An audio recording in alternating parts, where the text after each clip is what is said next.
Hey guys, in this video we're going to take a look at how you can add songs or albums to playlists in Apple Music on the iPhone 14 series. First, swipe up to go back to the home screen, and on the home screen open up your Apple Music player. In here, tap on Library, or in Listening Now in Search. So if you go to search, you can look up for songs or by albums. So in here, for example, I've got this recently searched Daddy Cool, and then in here you can tap on the three dots and then tap on add to a playlist, and then in here you can choose an existing playlist to add it to, or you can simply create a new playlist.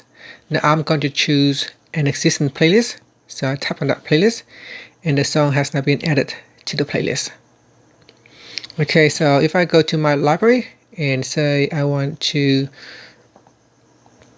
look for songs, so I'm going to my library and then go to albums and say I want to add in this Midnight's album, so I can touch and hold onto that and then tap on add to a playlist and then select a playlist, and this will allow me to add in the whole albums to the playlist.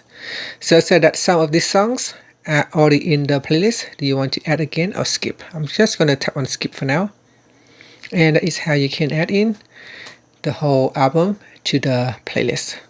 So there are a number of different ways how you can simply add it to the playlist. So depending on where you are and which menu you are using, and that will give you different options to add it to the playlist.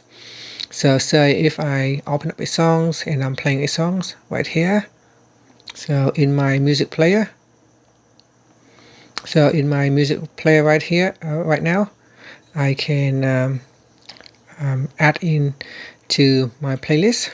So from the top here, I can open up the menu and then tap on add to playlist. So here you can see I can select a playlist to add it to the playlist. So there are a number of different ways how you can add songs or albums to your playlist. And that's it. Thank you for watching this video. Please subscribe to my channel for more videos.